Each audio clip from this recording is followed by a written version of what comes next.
Assalamualaikum warahmatullahi wabarakatuh. Halo, kita dari kelompok 1 akan mempresentasikan hasil kerja kelompok kami dari makalah studi kelayakan bisnis.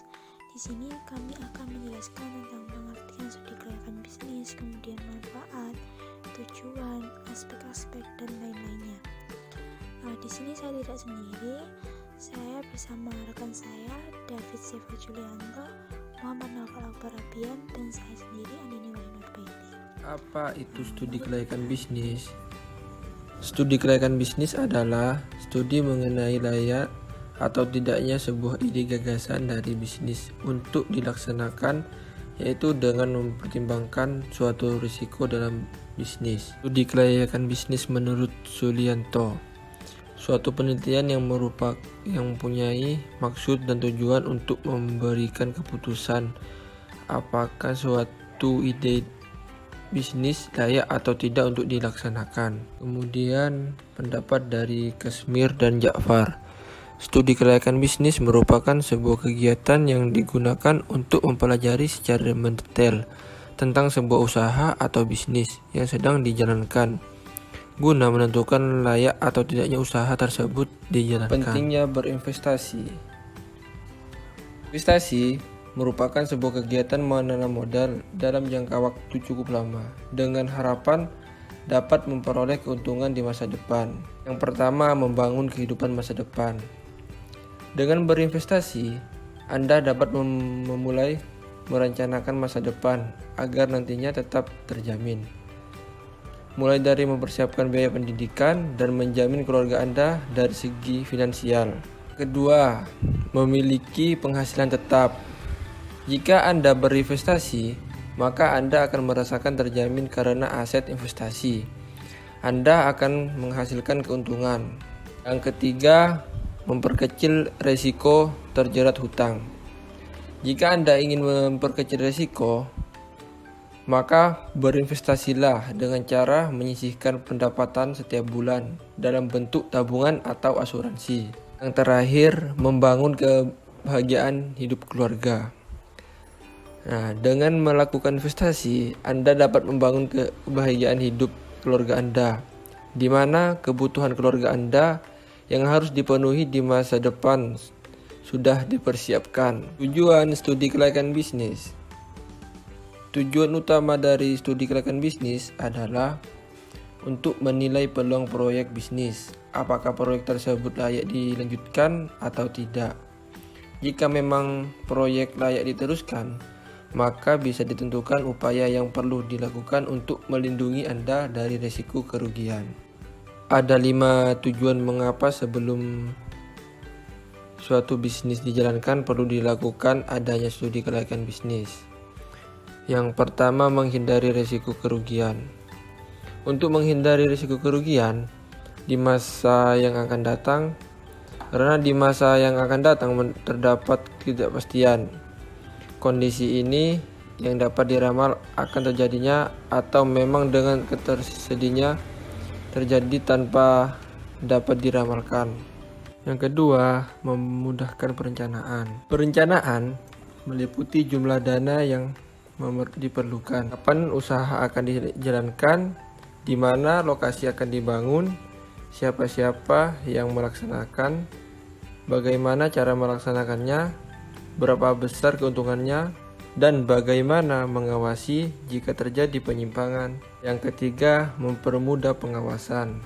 Dengan telah dilaksanakannya suatu usaha atau proyek sesuai dengan rencana yang telah disusun, maka akan memudahkan perusahaan untuk melakukan pengawasan terhadap jalannya usaha pelaksanaan, dan pengawasan dapat dilakukan berdasarkan hasil yang ditimbulkan berdasarkan target dari rencana bisnis tersebut.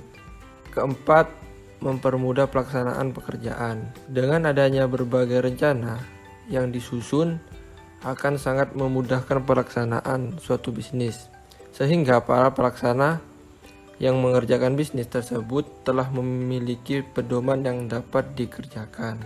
Terakhir, mempermudah pengendalian. Tujuan pengendalian adalah untuk mengendalikan pelaksanaan pekerjaan yang melenceng ke arah yang sesungguhnya berdasarkan kebijakan tertentu. Manfaat studi kelayakan bisnis ini lebih ke arah pada pihak investor, pihak kreditor, pihak pemerintah dan masyarakat, pihak manajemen perusahaan, dan untuk tujuan pembangunan ekonomi. Yang pertama, pihak investor. Jika studi kelayakan yang telah dibuat ternyata layak direalisasikan, pemenuhan kebutuhan akan pendanaan dapat mulai dicari, misalnya dengan mencari investor atau pemilik modal.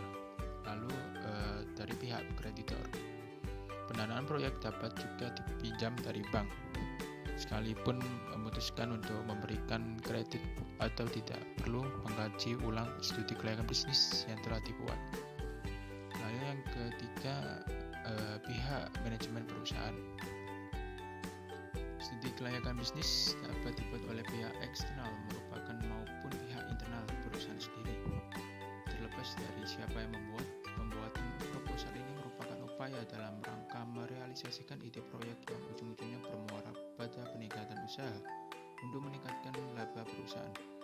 Sebagai pihak yang menjadi project leader, sudah dan pihak manajemen perlu mempelajari studi kelayakan itu. Nah, yang keempat, dari pihak pemerintah dan masyarakat, penyusunan studi kelayakan bisnis perlu memerhatikan kebijakan-kebijakan yang telah ditetapkan oleh pemerintah, karena bagaimanapun pemerintah dapat secara langsung maupun tidak langsung mempengaruhi kebijakan perusahaan. Penghematan devisa negara, penggalangan ekspor non-migas, dan pemakaian tenaga kerja massal.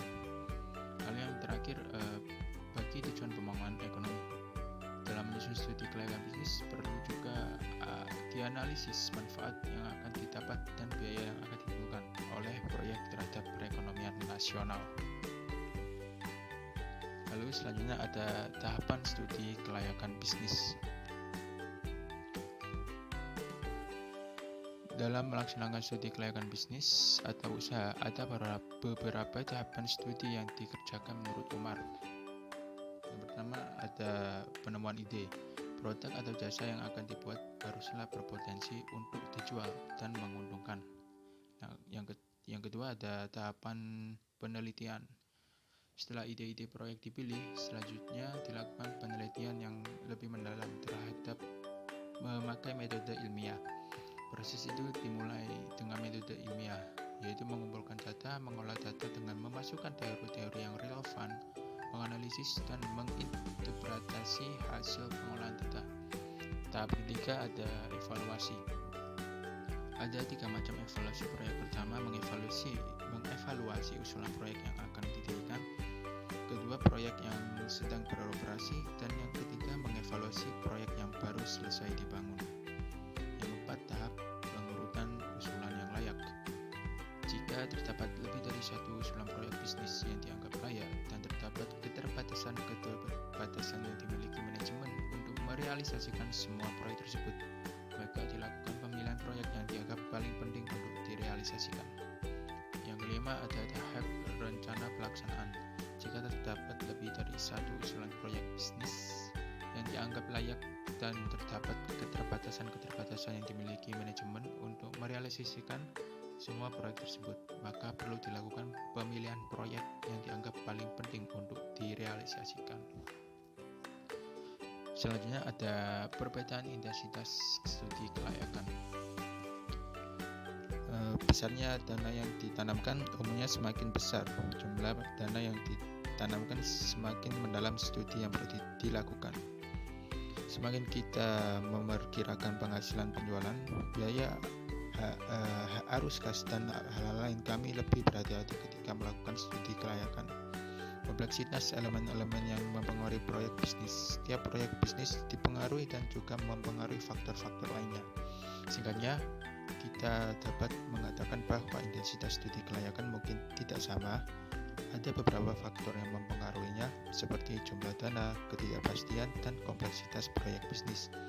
Semakin banyak dana yang dimasukkan, semakin tidak pasti perkiraannya, semakin kompleks faktor-faktor yang mempengaruhi mereka, dan lebih banyak studi mendalam harus dilakukan.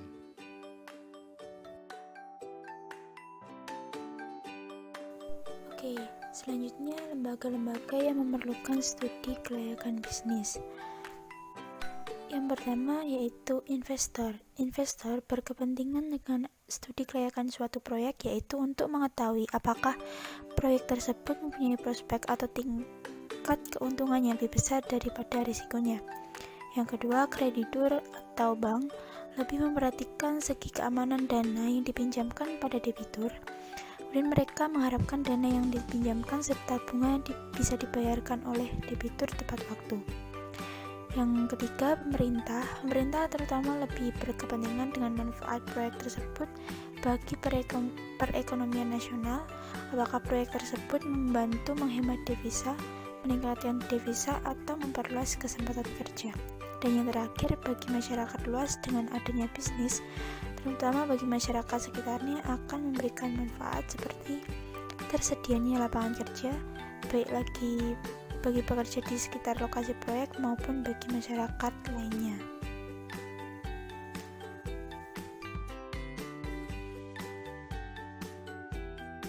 Nah, di sini saya akan membahas studi kasus dari studi kelayakan bisnis. Indonesia mempunyai peluang yang besar dalam memproduksi kakao, mengingat persediaan lahan yang berpotensi untuk ditanam kakao masih luas, kemudian keadaan iklim yang mendukung, serta tersedianya tenaga kerja yang banyak dan murah. Jawa Timur merupakan salah satu provinsi yang berpotensi dalam pengembangan komoditi kakao. Industri pengolahan kakao atau coklat di Kota Blitar. Kegiatan operasional industri coklat terutama di Kota Blitar, Jawa Timur membuahkan inspirasi bagi masyarakat untuk berinovasi dengan mendirikan home industri yang bergerak di bidang coklat, salah satunya yaitu home industri Joshi.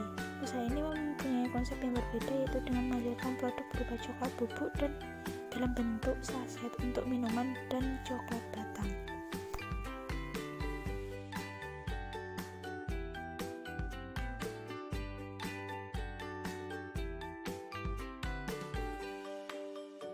Kemudian jumlah produksi coklat bubuk maupun coklat batang sesuai dengan banyaknya jumlah permintaan pasar.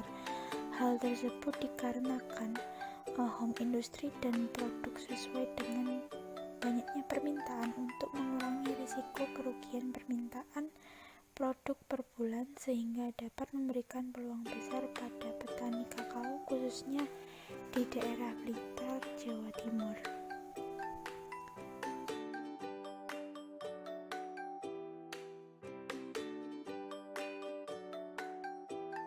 Nah, analisisnya yaitu yang pertama, analisis pasar dan pemasaran menunjukkan bahwa prospek home industri coklat Joshi cukup baik. Hal ini dilihat dari peningkatan jumlah permintaan setiap tahunnya, ketersediaan bahan baku dan bahan pembantu yang memadai, dan serta terkait bauran pemasaran.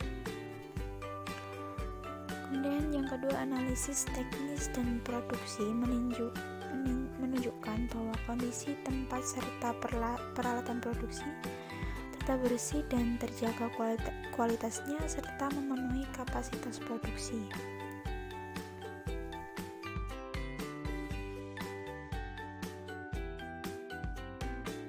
Dan yang terakhir ada analisis organisasi dan manajemen, menunjukkan bahwa pemilik usaha telah menjalankan fungsi-fungsi manajemen dengan cukup baik, dimulai dari perencanaan, pengorganisasian, pengarahan, dan pengendalian. Bentuk struktur organisasi, garis atau lini menunjukkan pemilik usaha berupaya untuk menjalin hubungan yang baik dengan karyawan dan membina solidaritas yang tinggi antar karyawan. Jadi dapat disimpulkan bahwa home industry Joshi ini dari segala aspeknya sudah baik dan masuk kategori studi kelayakan bisnis yang memang layak untuk menjalankan bisnisnya.